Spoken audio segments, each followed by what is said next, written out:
Ay, nagpapasalamat dahil 53 taon na naglalakbay sa daigdig. Hindi na ilalakad ang paa, pero na ilalakad ang isip sa Diyos sa pananampalataya. Naligtas ako noong 1986. Ako ay 16 years old noon. So, ngayon ay 53 na, 37 na. So, nakita ko po yung 37 taong Kristiyano ako ay, ang masasabi ko ay ako ang maraming pagpapabaya, pero ang Panginoon ay hindi nagpabaya. Ako ang maraming pagkukulang, pero ang Panginoon ay hindi nagkulang. Kaya salamat dahil nagbe-birthday ako nasa Panginoon. Nung akong mag-birthday na ako nasa Panginoon, ako'y masaya na. Eh di lalo ngayon ako'y nagbe-birthday. Nasa Panginoon pa rin at naglilingkod sa Panginoon. At nakakagalak dahil hindi lang nagbe-birthday, kundi may bunga sa Panginoon. At kayo yun. At yung tabangaw, yung talisay, yung tabangaw ay namumunga pa ng sa Rizal. At nakakatuwa, sabi nga sa merit kanina, hindi lang pala ang pagbubunga ay sa mga unsaved. Pwede ka rin palang mamunga sa mga saved. Yung ikaw ay blessing sa kanila. Apo, marami nag-PM sa akin. Mas marami nga nag-PM sa akin nung mag-birthday ako ngayon. Kaysa nung kasama pa natin yung ating mga best friend. Oo. May abroad. Saan? Lagi ang sabi, your life is a blessing. So, ganun. So, nakakatuwa pala yung ang buhay mo ay nagiging blessing. Kaya yun po ang kagalakan na alam kong ako yung asin, alam ko rin ako yung ilaw. Kasi wala namang pinpoint dun eh. Sabi ng Panginoon, kayo yung asin, kayo yung ilaw. Pag binasa ng Mormon, sasabihin nila sila yun. Pag binasa yung nagsaksi, sasabihin nila sila yun. Di ka? Pwede naman mag-angkin sa lahat yun eh. Pero salamat, alam kong ako yun. Alam niyo rin ba kayo yun? Kayo yung asin. Kaya ako natutuwa, alam kong ako yung asin. Alam ko yung ako yung ilaw dahil na rin ng mga nabato sa akin na nagiging pagpapala. Ano? Yan po ang unang ipinagpapasalamat. Ang Panginoon, pinayagan akong sumapit ng 53 years old na may asawa. Dati naman ako nagbe-birthday na walang asawa. Noon nga birthday ko, hindi alam nung ako'y worker. Ilang mga birthday hindi ko pinapaalam sa kanila. Ilang gantaon ako sa Good Shepherd, hindi nila alam.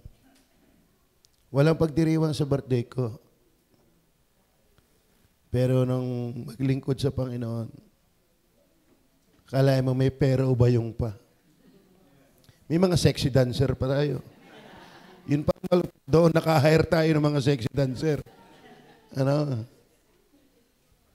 Pinahirapan pa ako yung akin, hindi naman pala. So, nakakatuwa. Nakakatuwa po yung naglilingkod sa Panginoon.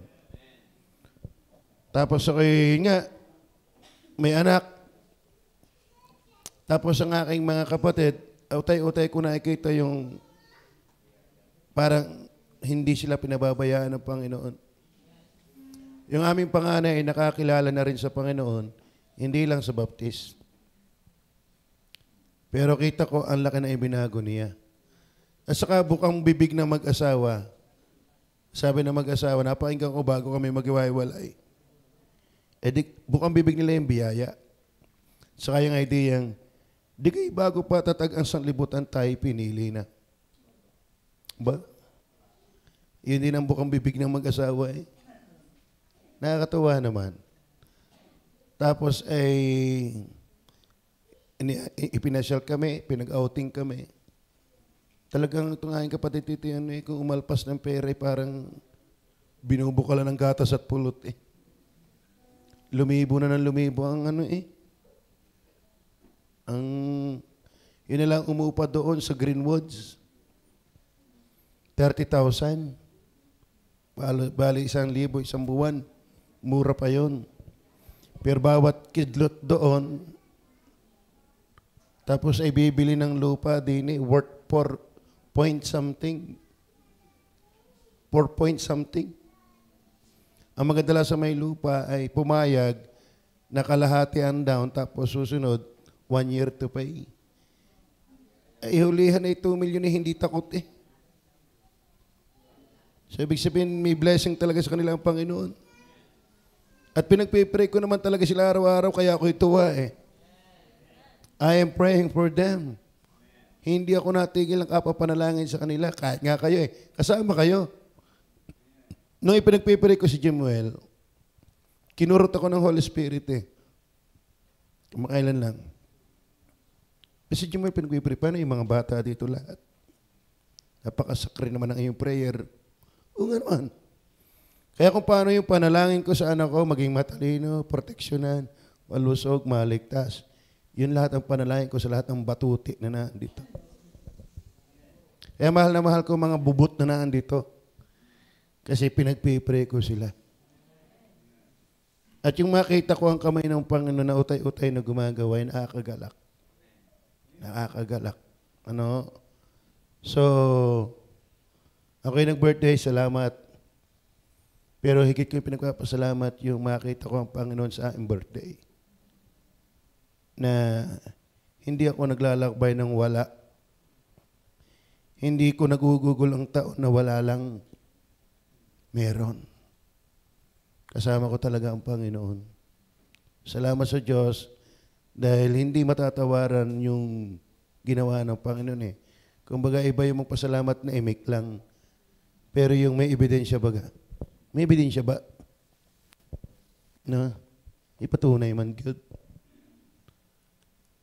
So, ako nagpapasalamat, birthday ko, may asawa, may anak, may mga kapatid na utay-utay ng nababahagi na naiipon.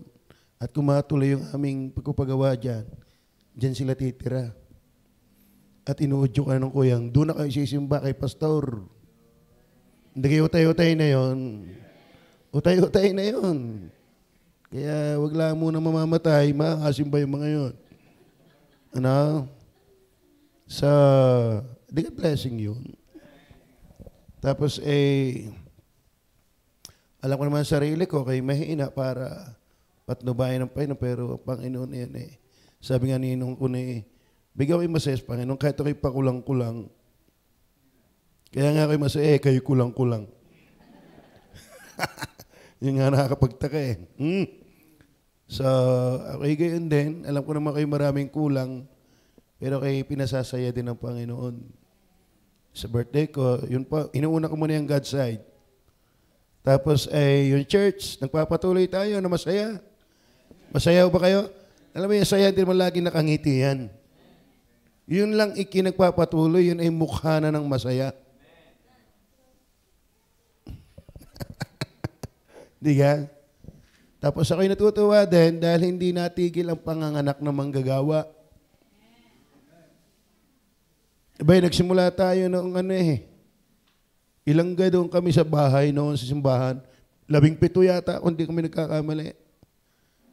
Binabudget ko yung isang kabang bigas. Kaya malimit ang fasting noon. Pero sabi ko sa kanila ngayon, iba na ngayon. Napakapalad ninyo, nagwo-worker ngayon. Pero habang buhay pa ako, ititrain ko talaga kayo.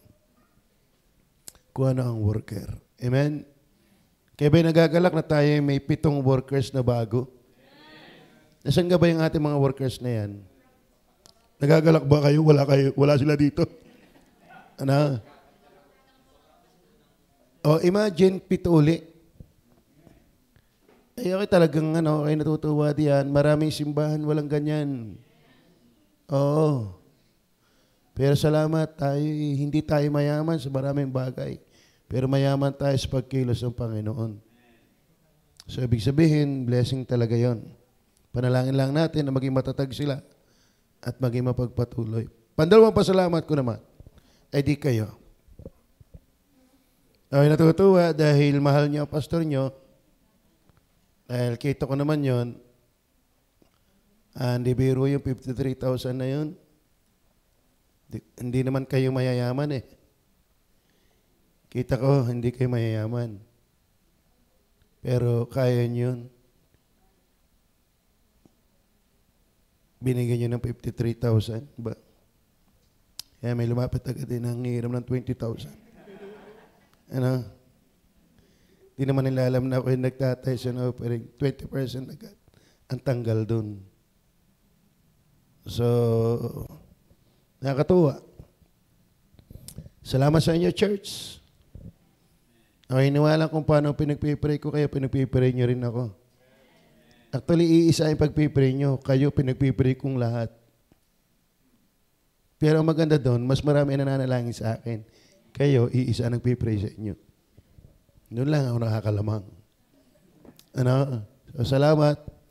At kagalakan ko yung kayo nagpapatuloy. Kagalakan ko yan. Tapos balita ko para may mababaptize ulit tayo. Hindi nyo ba napapansin yun? Tayo pinauulan uli ng mga pagpapala ng Panginoon. May nababaptize, may nagwa-worker, may nagba-birthday, may 53,000. Ito hindi noon.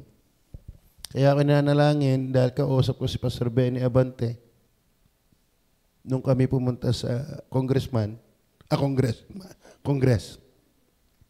Pagpray nyo pala, parang kami matutuloy sa sa Malacanang. Kakusapin ko si Presidente. Kay Presidente talaga kami haharap, kami mga pastor. At baka itong September na ito, pupunta kami. So, witnessan namin ang Pangulo. At saka may ilalapit sa Kanya. So, yun. Nagpapasalamat ka lang nyo dahil sa ministry dahil yan. Binibihisan nyo ako eh. Salamat sa inyong pagbibihis. Ang inyong respeto ay nakakapag-boost ng moral ng aking pagkatao. Ibig sabihin, may naniniwala sa akin sa pamamagitan ninyo. Kaya hindi ako tutupi-tupi pag naharap sa tao. Yun ang lagi sabi sa ni Pastor Aste, huwag niyong anuhin yan. Balita ko ay halos nag-200 na attendance doon. Ibig sabihin, 200 na na-respeto doon. Huwag niyong ano niya si Eloy. May nagbubus pa doon eh. Amen? So, yun ay dahil lang pa yun. Kaya salamat, church, sa inyong prayer, sa inyong pa-birthday, sa inyong pagmamahal, sa inyong pag-unawa sa akin at sa aking pamilya. Pagpalain kayo ng Panginoon palagi sa inyong buhay. Ako'y nagagalak na kayain kasama sa paglilingkod. At ako'y magagalak kung tayo patuloy na magsasama-sama sa paglilingkod. Manalangin tayo kung hindi babalik ang Panginoon, mapaganda pa ang simbahan. Marami pang maabot na mga kaluluwa. Mga anak pa ang church natin na mga churches. Amen o ba? Sasamahan niyo ba ang pastor niyo? Hanggang sa pagbabalik ng Panginoon. Salamat sa mga sub-leaders natin. Si Brother Albert, si Brother Raymart, si Brother Henry, at sa kanilang mga assistant. Sa children ministry, pagpalain kayo ng Panginoon. Ako'y nagagalak, nagpapasalamat sa Panginoon.